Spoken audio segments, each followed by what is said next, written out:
Convido agora todos os irmãos que abram suas Bíblias no texto escrito por Paulo na primeira carta aos Coríntios, capítulo 15. Primeira carta de Paulo aos Coríntios, capítulo 15, onde nós leremos do versículo 50 até o versículo 58. Primeira carta de Paulo aos Coríntios, capítulo 15, do versículo 50 até o 58. O apóstolo Paulo vem falando a respeito da ressurreição, vem falando sobre se não ressuscita, se não existe a ressurreição dos mortos, a nossa fé também não existe. A nossa fé é uma coisa falha. Nós estamos condenados para todo sempre por crer numa coisa que não existe. Mas no versículo 20 ele fala, mas de fato Cristo ressuscitou dentre os mortos, sendo ele as primícias dos que dormem. Jesus o primeiro nesta ressurreição bendita. E nós seguiremos esta ressurreição no momento certo em que ele voltar dos céus, com todos os nossos queridos que lá estão, descendo até a terra. Jesus se assentará no trono da sua glória e depois separará os da direita e os da esquerda e dirá aos que estiverem à sua direita: vinde benditos de meu Pai, entrai na posse do reino que vos está preparado desde a fundação do mundo. Agora então, na primeira carta aos Coríntios, capítulo 15, a partir do versículo 50, nós lemos o seguinte: isto afirma, irmãos, que carne e sangue não podem herdar o reino de Deus, nem a corrupção herdar a incorrupção. Eis que vos digo um mistério: nem todos dormiremos, mas transformados seremos todos, num momento, num abrir e fechar de olhos, ao ressoar da última trombeta. A trombeta soará, os mortos ressuscitarão incorruptíveis e nós seremos transformados. Porque é necessário que este corpo corruptível se revista de incorruptibilidade e o corpo mortal se revista de imortalidade. Agora a citação, o apóstolo Paulo cita o Salmo 25. E quando este corpo corruptível se revestir de incorruptibilidade, e o que é mortal se revestir de imortalidade, então se cumprirá a palavra que está escrita: tragada foi a morte pela vitória. Onde está, ó morte, a tua vitória? Onde está, ó morte, o teu aguilhão? Paulo está citando Oséias, capítulo 13, versículo 14. O aguilhão da morte é o pecado, e a força do pecado é a lei. Graças a Deus, que nos dá a vitória por intermédio de nosso Senhor Jesus Cristo. Portanto, meus amados irmãos, sede firmes, inabaláveis e sempre abundantes na obra do Senhor, sabendo que no Senhor o vosso trabalho não é vão. O texto que nós separamos para a mensagem de hoje é a citação que Paulo faz de Oséias, no capítulo 3. Encontramos aqui no texto aos Coríntios, no versículo 55, logo no início, dizendo assim: onde está, ó morte, a tua vitória? Há muito tempo atrás, há coisa de 18 anos atrás, mais ou menos, aqui na porta do nosso templo, eu estava abrindo o portão e quando passou um senhor e disse: nós damos jeito para tudo, menos para a morte. Daí eu disse: se o senhor quiser entrar, eu vou explicar como é que Jesus deu um jeito na morte, como é que ele destruiu a morte. Ele não quis entrar, mas espero que alguém tenha explicado para ele, com o passar desses anos, o que significa a morte morrer. Isso, a morte morreu. Toda a nossa preocupação com o que vai existir depois desse tempo, Jesus encerrou essa preocupação. Lá no texto escrito por João, no capítulo 3, em que nós vemos e decoramos o texto João 3,16, bem decorado por todos, mas a partir do versículo 17, ele fala assim: porquanto Deus enviou seu Filho ao mundo, não para que julgasse o mundo, mas para que o mundo fosse salvo por ele. Quem nele crê não é julgado. O que não crê já está julgado, porquanto não crê no nome do unigênito Filho de Deus. O julgamento é este, que a luz veio ao mundo e os homens amaram mais as trevas do que a luz, porque as suas obras eram más. O julgamento já aconteceu. No momento em que o Senhor Jesus voltar, o que ele vai dar é a sentença eterna. Ele vai sentenciar eternamente aqueles que o amaram a serem recolhidos do reino que Deus preparou desde antes da fundação do mundo. E sentenciar aqueles que não o amaram, os que estiverem à esquerda, ao fogo eterno preparado para o diabo e os seus anjos. Jesus deu um jeito na morte. Ele encerrou a morte. Ele destruiu o poder da morte, conforme o escritor aos Hebreus nos ensina no capítulo 2. Mas eu gostaria de ver com os irmãos 3 partes a respeito desta pergunta que o apóstolo Paulo faz à cidade de Corinto. Onde está, ó morte, a tua vitória? A primeira parte eu quero falar sobre o nascimento da morte. Quando que a morte nasceu? Porque se Jesus destruiu a morte, teve um momento em que ela nasceu. Ela nasceu exatamente numa palavra do Senhor dada aos nossos primeiros pais, que eles poderiam comer de todas as árvores do jardim, exceto aquela árvore. Mas foi justamente naquela árvore que os nossos primeiros pais desobedeceram. O texto diz assim no versículo de número 6, Gênesis 3, versículo 6. Gênesis 3, versículo 6. E vendo a mulher que a árvore era boa para se comer, agradável aos olhos, e árvore desejável para dar entendimento, tomou-lhe do fruto e comeu, e deu também ao seu marido, e ele comeu. A árvore era boa para se comer, porque a serpente disse que quem comesse seria igual a Deus. Deus era egoísta, Deus não queria que comessem daquela árvore para que ele só continuasse sendo Deus. Foi a arma, a estratégia da serpente. Então ela é boa, é agradável, ela não é feia, é uma fruta agradável aos olhos, faz bem, enche os olhos. E depois diz desejável. Consideraram Adão e Eva, consideraram que o que Deus tinha dado de sabedoria para eles era insuficiente, porque eles acharam ali que ela era desejável para dar entendimento. Eles não estavam satisfeitos com o que Deus deu a eles. Eles não ficaram felizes. E o restante nós sabemos muito bem o que aconteceu. Tomaram do fruto e comeram. Deus havia dito que certamente eles morreriam. Naquele exato momento, Deus poderia ter jogado dos céus um raio ou estalado os dedos e os nossos primeiros pais morreriam e Deus começaria o Gênesis de novo. Poderia ter feito isso. Mas ele não fez. E por que não fez? Nós estamos vendo todos esses vídeos passados, principalmente nesta última semana, nós estamos vendo que Deus já tinha elaborado a nossa salvação desde antes da fundação do mundo. Aquilo já estava previsto. O nascimento da morte já estava previsto, porque a morte da morte também estava prevista.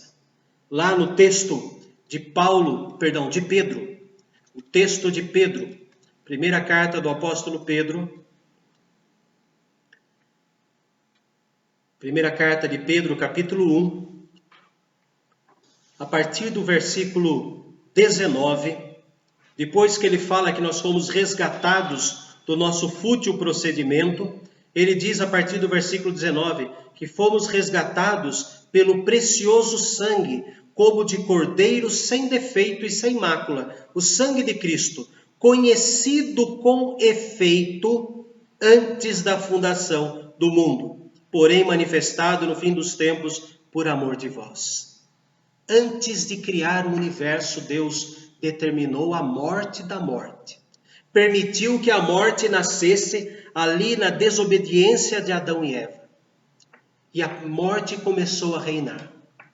Mas por que ele não destruiu Adão e Eva? Porque ele começou a nos ensinar uma coisa chamada misericórdia. Deus teve misericórdia de Adão e Eva. E ao invés de matá-los naquele exato momento, criar a morte para destruí-los naquele exato momento, e Deus fez outra coisa. Aplicou a misericórdia, primeiro colocando inimizade entre a serpente e a mulher. E implantando uma esperança no coração de Eva, ele disse para a serpente que o descendente da serpente teria a cabeça esmagada pelo descendente da mulher. Só depois é que ele vai falar das dores de parto. Só depois é que ele vai falar para Adão, sobre o suor do rosto comerás o teu pão. Deus primeiro implanta misericórdia. Eles morreram. Depois que saíram do jardim do Éden, cumpriram toda aquela jornada pré-determinada por Deus para ter seus filhos, os dois primeiros que acabaram tendo um final triste, quando Caim mata Abel, por Abel ter prestado um culto verdadeiro. Depois Caim some, foge, leva consigo uma irmã, e lá tem os seus descendentes. Adão e Eva novamente têm um filho chamado Sete, e aí então começa a história da misericórdia de Deus. Depois chega em Abraão, de Abraão passa para Isaac, Jacó, e assim se estendendo por José, Moisés, e assim vai mostrando Deus cuidando de cada um de nós com misericórdia e sempre implantando a esperança da vinda do Messias. Como foi o desenvolvimento da morte? Ali, Caim matou Abel. Depois, a descendência de Caim era uma descendência terrível. E vemos que com o passar do tempo surgiu Noé, e Deus disse que destruiria toda a terra, mas salvou a família de Noé. Noé, sua esposa, seus 3 filhos, suas 3 noras, e durante 120 anos Noé pregou com o mesmo espírito evangelista do Senhor Jesus. Ele foi pregando e pregando e pregando, mas todos negaram, e aí veio a morte. Destruiu todos os descendentes de Caim. Foi Deus quem destruiu os descendentes de Caim, mas manteve em Noé e sua família os descendentes de Adão e Eva, através do seu 3º filho chamado Sete. E assim vem percorrendo todas as Escrituras. Encontramos agora no livro de Deuteronômio, escrito por Moisés, Deuteronômio, capítulo 30. Moisés está encerrando a caminhada com o povo de Israel pelo deserto. O tempo cronológico, histórico de Deuteronômio é de 2 meses apenas. Moisés toma todas as leis e explica para aqueles que nasceram do deserto, lembrando que todos que saíram do Egito, exceto Josué e Calebe, todos morreram e não entraram em Canaã, inclusive Moisés. Então Moisés escreve nos 2 últimos meses toda a lei e coloca alguns detalhes na lei, conforme inspiração divina. E no capítulo 30, do versículo 15 ao versículo 20, ele diz para aquela geração que nasceu no deserto, na jornada, e queria conquistar a terra prometida, Moisés escreveu, inspirado por Deus, estas palavras, Deuteronômio 30, a partir do versículo 15. Vê que proponho hoje a vida e o bem, a morte e o mal. Se guardares o mandamento que hoje te ordeno, que ames o Senhor teu Deus, andes nos seus caminhos e guarde os seus mandamentos e os seus estatutos e os seus juízos, então viverás e te multiplicarás, e o Senhor teu Deus te abençoará na terra que passas a possuir. Porém, se o teu coração se desviar e não quiseres dar ouvidos e fores seduzido e te inclinares a outros deuses e os servires, então hoje te declaro que certamente perecerás. Não permanecerás longo tempo na terra a qual vais passando o Jordão para possuíres. Os céus e a terra tomo hoje por testemunhas contra ti, que te propus a vida e a morte, a bênção e a maldição. Escolhe, pois, a vida para que vivas, tu e a tua descendência, amando o Senhor teu Deus, dando ouvido à sua voz, e apegando-te a ele, pois disto depende a tua vida e a tua longevidade, para que habites na terra que o Senhor, sob juramento, prometeu a dar a teus pais Abraão, Isaque e Jacó. No meio da história de Israel, Deus novamente implanta uma decisão: vida ou morte, bem ou mal. Façam o que eu mando, o que eu determinei através da lei. E no próprio livro de Deuteronômio, Deus coloca muitas vezes a seguinte expressão: que as leis foram dadas para que tenham vida, para que tenham prazer, para que tenham paz. Essas frases, elas cobrem o livro de Deuteronômio inteiro. Mas o povo não quis isso. O povo não quis isso. Salmo 33. Salmo de número 33. Versículos 18 e 19. Salmo 33, 18 e 19. Eis que os olhos do Senhor estão sobre os que o temem, sobre os que esperam na sua misericórdia, para livrar-lhes a alma da morte e no tempo da fome conservar-lhes a vida. Mesmo o homem sendo desobediente, Deus continua com a sua misericórdia, continua com a sua bondade, continua com o seu cuidado. Eis que os olhos do Senhor estão sobre os que o temem, não olhando para corrigir, mas olhando para ver onde existe a necessidade. Provérbios, capítulo 10. Provérbios, capítulo 10, versículo 2. Provérbios 10, 2. Os tesouros da impiedade de nada aproveitam, mas a justiça livra da morte. Juízo, mandamentos, prescrições, estatutos, tudo isso Deus colocou para nós para que fossem usados como objetos ou como ferramentas para implantar a justiça divina. Porque a nossa justiça, escreveu Isaías, não passa de um trapo de imundícia. Mas quando aplicamos a justiça divina, diz o texto, nos livra da morte.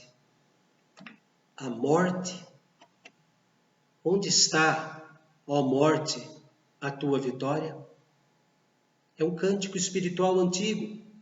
Ó morte, onde está, ó morte? Onde está a tua vitória?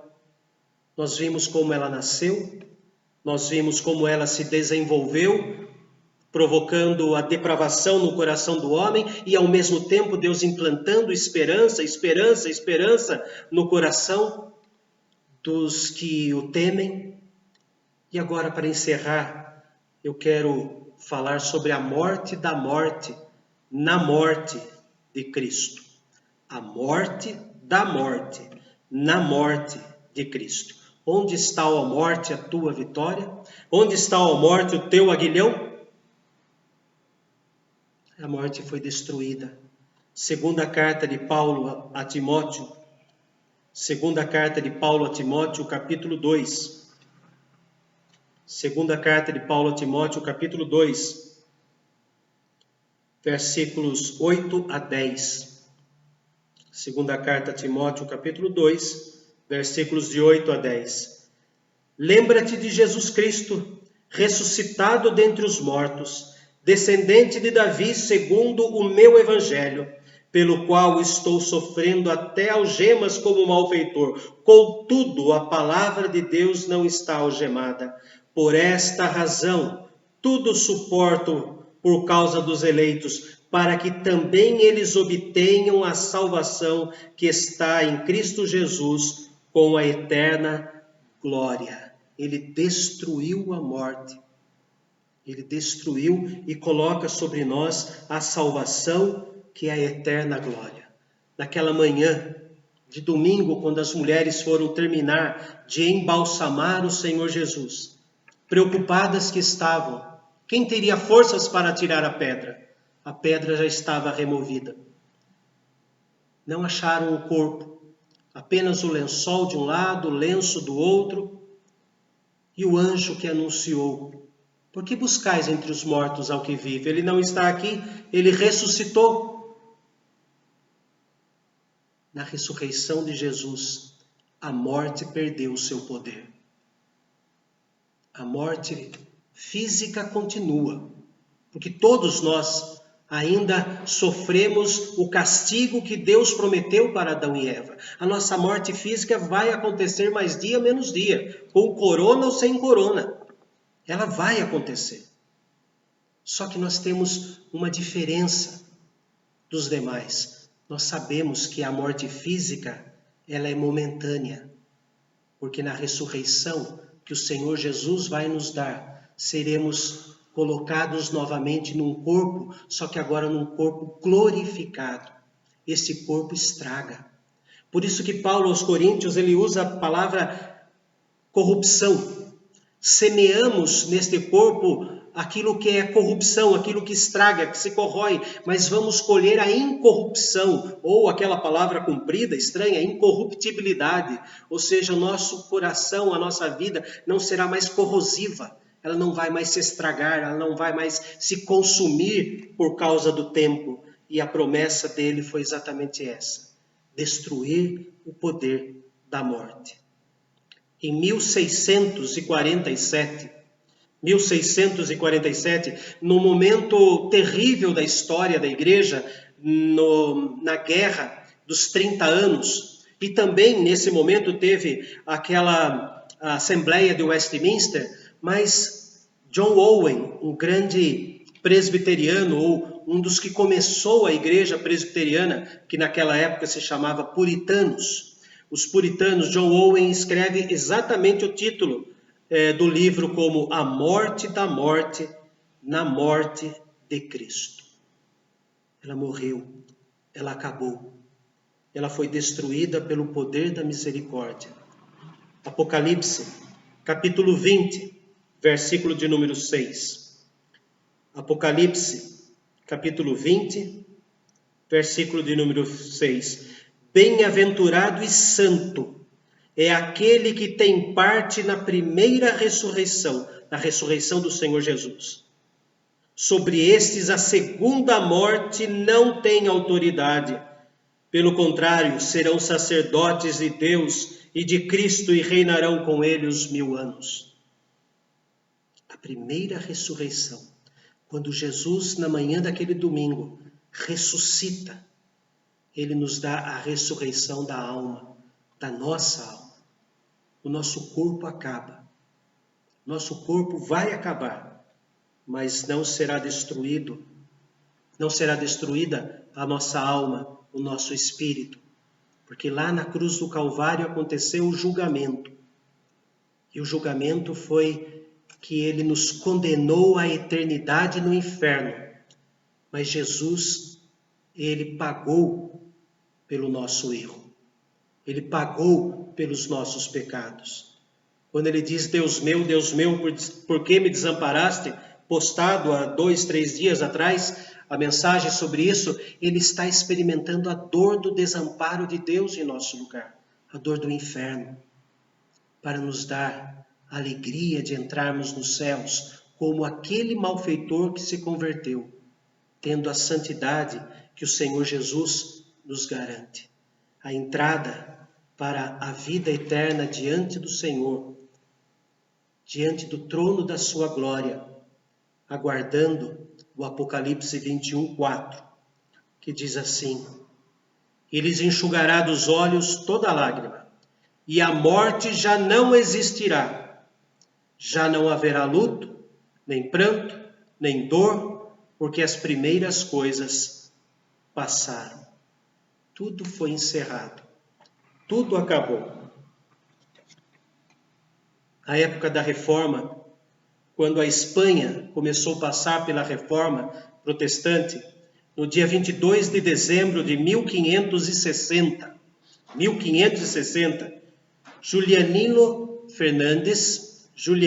Fernandes estava sendo levado para a fogueira pela Inquisição espanhola por se declarar protestante, e a Inquisição feita pela igreja daquela época levou Julianino Fernandes para a fogueira e ele disse assim: coragem, camaradas, esta é a hora em que devemos nos mostrar valentes soldados de Jesus Cristo.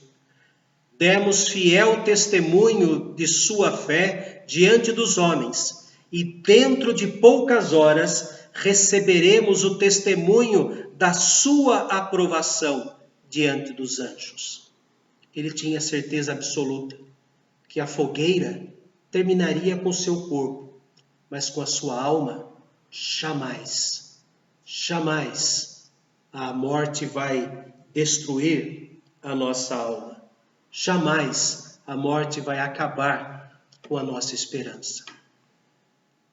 Eu convido a todos que abram agora seus hinários no hino 274.